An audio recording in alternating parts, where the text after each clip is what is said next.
All the way back in 1982, I was fascinated with landing space modules in the great little game Jupiter Lander. Even though I'll still never understand how whoever named that title thought it would be even possible to land anything on a planet made up of mostly swirling gases and liquid. Anyway, imagine my glee when I found that Apollo 18 was released for the Commodore 64 and first heard the in-game speech. A game that literally takes you through an entire mission from the launch pad through space to the moon's surface itself and back again to splash down in the Pacific Ocean. Epic. Pretty big down 2.5. Picking up some dust. The time had finally come. I, the commander, am aboard Apollo 18, which will launch in a few minutes. The flight represents a continuation of the Apollo program, which was temporarily discontinued in 1972. After the control center has carried out the final checks, the countdown begins. In this critical phase, you are the control center. 4, 3, 2, 1, go. Hold the fire button to activate the rockets. The first engine stage is ignited, and you need to compensate for the course deviations until all 3 stages are burnt out and the Apollo 18 is on the correct course. Admittedly, you won't get far in this game without the quick reference guide, so I'll be sure to link that in the description of the video. A red bar appears which darts to the other side. You have to press the fire button and stop the bar as close to the line at the centre of the gauge as possible. If you stop the bar too far away from the line, the launch will be aborted. It's all extremely atmospheric, and it can feel a little overwhelming, but we're heading for the moon, guys. During the latter part of the launch, you also control the rocket's gyros, which are in constant motion and are held stable to prevent deviation from the planned trajectory.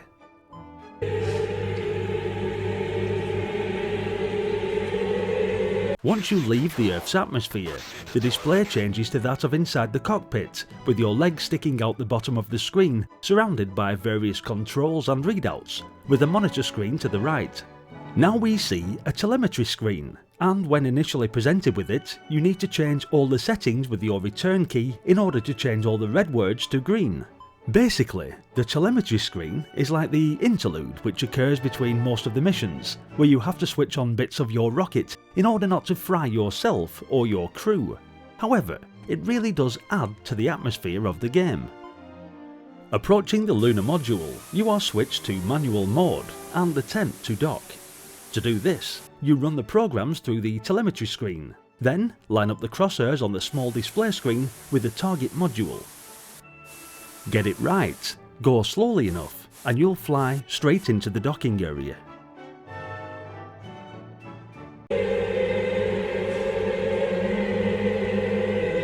When reaching the lunar orbit, you need to prepare for the moon landing, which is also quite challenging because absolute precision work is required here.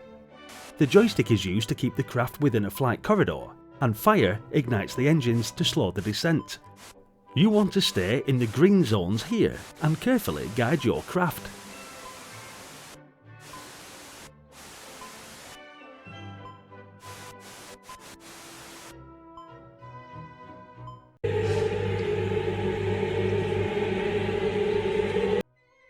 Reaching the lunar surface, you set off on foot, in a spacesuit of course, to the target area, which is marked on a map.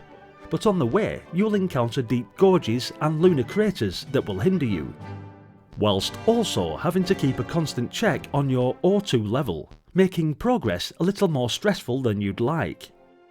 The weightlessness is also difficult to negotiate, as your little spaceman hops about the place like a kangaroo.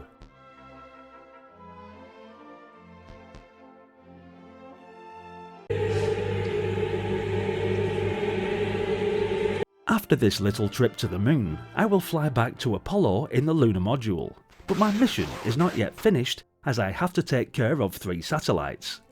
For this purpose, I need to fly through space with a jet engine strapped on. Pressing fire releases the satellite, then pressing it again lets air out to push you along. The rule here is to be gentle. You need to get in range of the satellite, and your red dots will turn green when you're close. You need to use the up arrow to move the third dot into place, and spacebar to open your hook when they're all green. You press fire when your hook is on the purple part of the spinning satellite to capture it. Once you've captured the satellite, move off screen. Yep, it's all complicated stuff indeed, but still, very epic.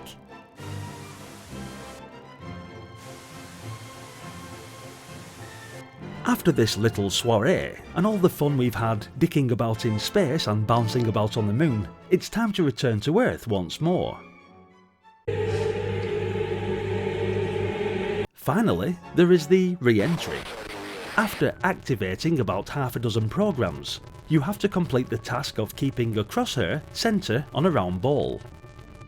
This is pretty hard to do though, as the further from the centre you get, the further off course you go, and the hotter it gets.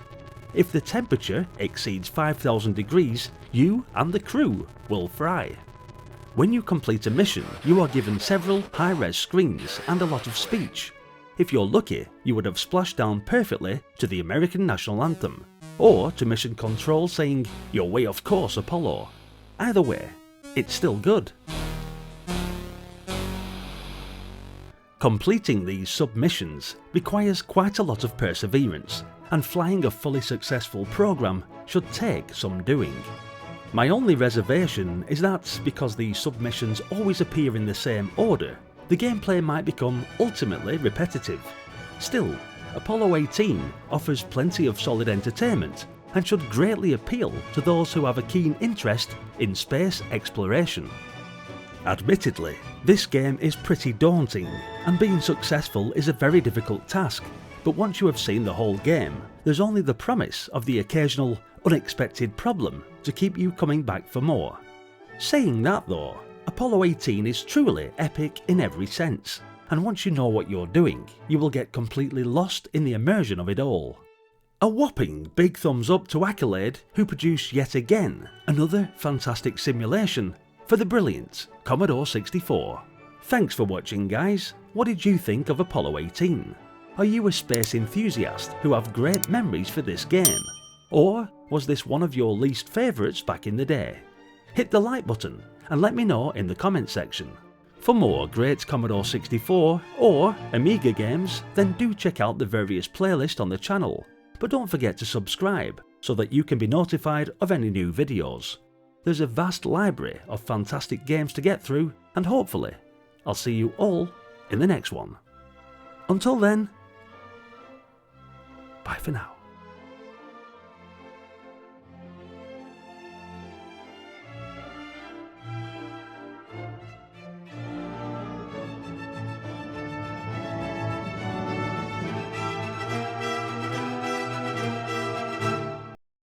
That's one small step for man, one giant leap for mankind.